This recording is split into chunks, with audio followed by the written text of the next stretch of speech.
The cyberpunk subgenre is easily my favorite of all science fiction. It often depicts a society that, in spite of being technologically advanced to the point that we can create AI that is fully sentient, have such an understanding of human biology to the point that we can overcome constraints such as illness and death, and have mastered the integration of technology with our beings to the point that the line between human and machine is nearly non-existent, and yet find ourselves either barely recovered from or on the verge of collapse, often due to intense disparity between ruthless megacorporations, the unfathomably wealthy, and the rest of the population. So much so that oftentimes those who do not fall into either of those categories must resort to some form of nefarious activity just to scrape by, be it hacking, theft, selling of illicit drugs, and murder.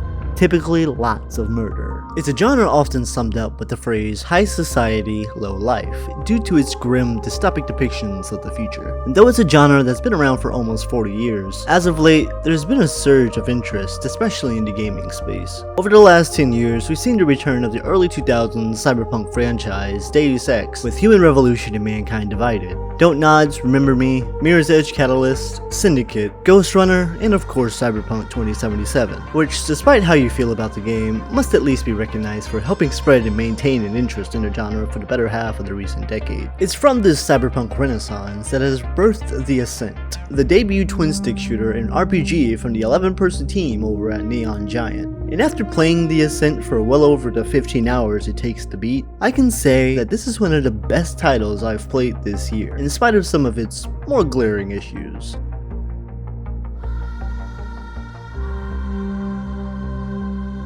The Ascent takes place on Velis, a planet ruled by multiple megacorporations that are constantly vying for power over one another in often violent disputes. Your created character is an indentured laborer, an indent for short, who are low-class citizens and workers who do so in order to pay off their debts for passage to the planet. The debt is so severe, however, and their dependency on the corporation sees it that most indents never escape their debts and die before finishing their contracts. The game begins with your indent doing their typical busy work of working in the maintenance levels of the Ascent Group Arcology, a megastructure that houses millions on its various levels. When things around you literally start to explode for seemingly no reason, you learn that the Ascent Group has gone default. The head corporate staff has not been able to be reached, and the artificial general intelligence, a form of super intelligent AI that is important for keeping the arcology in order, has gone offline. It is then that you begin to venture across the arcology in an effort to figure out what happened to the Ascent Group, and begin unraveling a greater conspiracy surrounding the mecha corporation. Though the story here isn't anything totally new, in spite of hinting at what could have been a refreshing twist for the genre, I still found it to be an intriguing and entertaining ride. So much so that when the credits rolled, I found myself wanting more. I wanted more of the world, its characters, and the ideas that they were playing with. Speaking of the characters, the main narrative was further made enjoyable due largely in part to them, and though they mostly exist to solely push you through the plot without any real depth, their individual personalities do seep through and make them stand out as interestingly unique. Whether it be Stack Boss Poon's conniving yet concerned edge, or Kira's constant berating and eventual approval of the human playable character. Your character's imp even chimes in with darkly hilarious and chipper enthusiasm towards your violent mayhem throughout the sprawl. I also want to talk about presentation when it comes to the Ascent. An important part in most games is for the world that you're introduced to gain your attention and hook you in it from start to finish. That's no different here, and when it comes to doing just that, the Ascent absolutely nails it. The arcology is a hub that is densely packed with glimmering neon lights, interwoven people and trash-littered walkways, open corridors that show off the sheer vastness of the world, and tucked social zones that are filled with various alien species simply existing and interacting with one another. This is a brilliantly crafted world that feels alive at each corner thanks to all those aforementioned details. One that, even in its restrictive isometric perspective, comes off as absolutely massive and is arguably on par, or dare I say better realized, than another shall not be named cyberpunk property. Then there's the music, which is also just so damn well done. Hell, when I first booted up the game and heard the menu's theme, it immediately reminded me of the original Ghost in a Shell movie thanks to the choir vocals. If right from the get-go you can evoke one of the most essential pillars to the genre, then congratulations, you have won all the cyberpunk points. Honestly, don't even take my word for it, just listen to some of the amazing tracks you'll hear while you're playing through the title.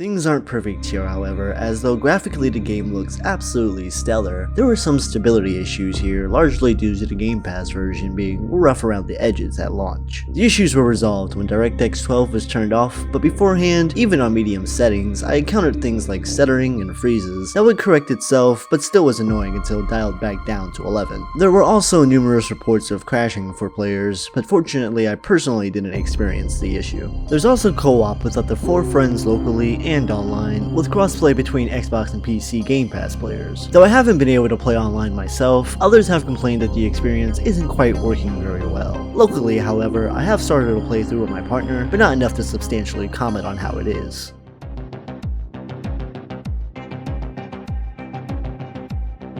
As mentioned earlier, the Ascent is a twin-stick RPG shooter. As you venture through the arcology, you'll fight through various street gangs, private organizations, robots, and more. The combat is tense, fast, and fluid as you dodge and weave around the many swarms of enemies you encounter throughout the experience. One thing that I'd like to highlight is that in spite of it being an isometric shooter in which your movement is generally limited to sort of combat that restrictiveness, the Ascent also features an aim-high system that, though is initially introduced as a means to alternatively fire at enemies to apply a stun attribute, can also be combined with crouch to accurately fire over cover. This is an absolute game changer when it comes to being overrun by the opposition. And when I say overran, I absolutely mean it.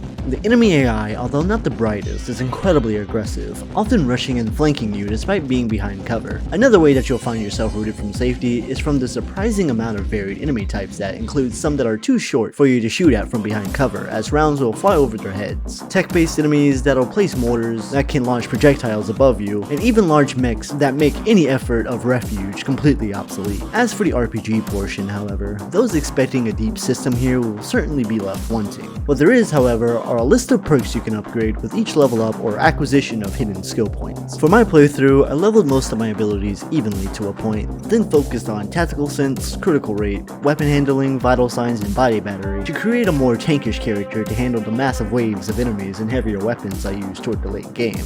But could see the system in place allowing for more varied gameplay. There is also an armor system that distributes certain protections against various damage types, ranging from physical, energy, digital, and fire, as well as offering specific protections to different body parts, and even at times boosting your base skill attributes. Admittedly, a lot of this comes off as confusing, as the game doesn't give a lot of explanation of what exactly it is all these attributes do. While it may be easy to pick up on what protection goes towards your head or better resistance to fire, what's less understandable is how an upgrade contributes to your motorics, or what exactly the difference between digital and energy damage is. Hacking is also a feature in the game, as you have a cyber deck that can help you access various terminals and loot crates throughout. And though it initially comes off as a cool concept, if basic as it just involves the player holding down a specific button or key to do so, the game doesn't do a very good job of explaining how it is you go about improving your hacking capabilities. It was when I got to a certain point around the halfway mark when I came across a container that wouldn't allow for me to open it because I needed a cyber deck that could breach level 2 ice that I realized that I was somehow supposed to be leveling up my cyber deck. After a practically pointless dive into the code, which aside from the tutorials is an absolutely amazing feature that I recommend looking at every now and then, I eventually took to looking up how to upgrade my cyber deck and learned that you actually have to find the upgrades through the environments in order to get into the higher ice protected crates and areas. And though I'm all for a game not always holding your hand throughout, the fact that certain information is entirely omitted outside of acknowledging it as little more than an included feature is a little disappointing. Let's move on to weapons, tacticals, augments, and modules, starting with the latter two. Augments are abilities that can be placed into 2 set slots that once used are on a cooldown, which varies depending on which ones you have equipped. They use battery power, with the stronger ones consuming more energy. From my experience, augments tended to be sort of a mixed bag. Some are far more effective and useful than others. While I understand that not all of them have to be get out of jail free cards, they can range from being just that to being more like one AUG called Lootin', which is just a deployable drone that collects loot off of the ground. And though it can be useful in a case where, say, you're in a large fight and low on health, yet there's a health pack nearby that would require you to give up your cover. By deploying the Lootin' drone, it could fetch that health pack and give you the boost needed to continue fighting. Though yeah, that definitely seems useful. In practice, I just didn't see the need for it outside of that sort of special case, especially when the alternatives could instead affect your target so that upon death they explode, dealing damage to nearby enemies, or a missile swarm that annihilates most of everything in your path so you can just snag the health pack and be done with the fight in one fell swoop. Modules, on the other hand, are passive abilities that don't at all consume battery. Honestly, I only ended up buying one and finding another, one of which changed my dodge to a cool zigzag while the other added a boost to my health. I could see how the former one could be a little more useful for a more agile build. I only found use for the health boost. Moving on to tacticals and weapons. Tacticals, like augments, are powerful abilities that require a cooldown once used. Unlike augments that charge over time, tacticals only charge when you're dealing damage in combat. And while I wasn't sure how I liked it at first, as I played it actually seemed to be rather balanced, especially with how powerful some of them can be. And finally, let's move on to weapons. Weapon classes are divided into 5 categories. Sidearms, which are your standard handguns, machine guns, shotguns, precision, which are sniper rifles, and excessive, which encompass grenade launchers, rocket launchers, and Gatling guns. With the varying weapons come different levels of damage dealt, damage types, clip sizes, firing speeds, reload times, and knockback. Most of these different values can actually be upgraded and mitigated due to the weapon upgrading system that though definitely comes in handy as it allows for you to upgrade the weapons you like to be more powerful so that you can use them throughout the entirety of the game, a system I wish carried over to the armor as well, is again hindered by the game's reluctance to explain just how it works. And though they give you a brief explanation that you can in fact upgrade your weapons, what they don't tell you is that you can only upgrade with basic components to level 5 before then needing advanced components to upgrade them further, then superior components after that. Another thing I do like about the weapon system is that if you upgrade a weapon and sell it, if you find it or buy it again, it'll be the same level you had it at previously, allowing you to essentially try different weapons without penalty. That was a system I really liked actually, and would love to see implemented in more titles. So now begs the question, how does it all fit together? Does the gameplay experience get bogged down by the not so totally refined RPG systems, and the lack of real guidance when it comes to understanding just how everything in the game works? Well, that's the thing about the Ascent. Though yes, some issues arise in understanding just what makes the game tick, as well as some occasional game-breaking issues such as some quests not loading in certain boss fights, or the navigation system breaking and not leading to where it needs to be. But the Ascent's gameplay loop, once you get into it, it's just so enjoyable that once it hits its stride and you start to understand everything a bit better, it's just an absolute blast. The gunfights are intense, fast-paced, and so fun that even though the game has 2 forms of fast travel in the vein of a metro system and a taxi that you can call at just about any time, I found myself walking almost everywhere, not to just soak in the environment, but so that I can get into those fights. One moment I found particularly awesome was exploring a large building that had been evident that a large fight had taken place. When I got to the bottom of the main path, there was a giant mech that caught me well off guard and a fight ensued. When I proved to be the victor, I was rewarded a weapon that I would go on to use for essentially the rest of the game due to the upgrade system. And it's moments like that, as well as the discovery of what tacticals and augments work, and making and building your character around the skill perks, and figuring out the ebb and flow of the combat that really made me enjoy the game all the way until the very end, and want to immediately play more of it.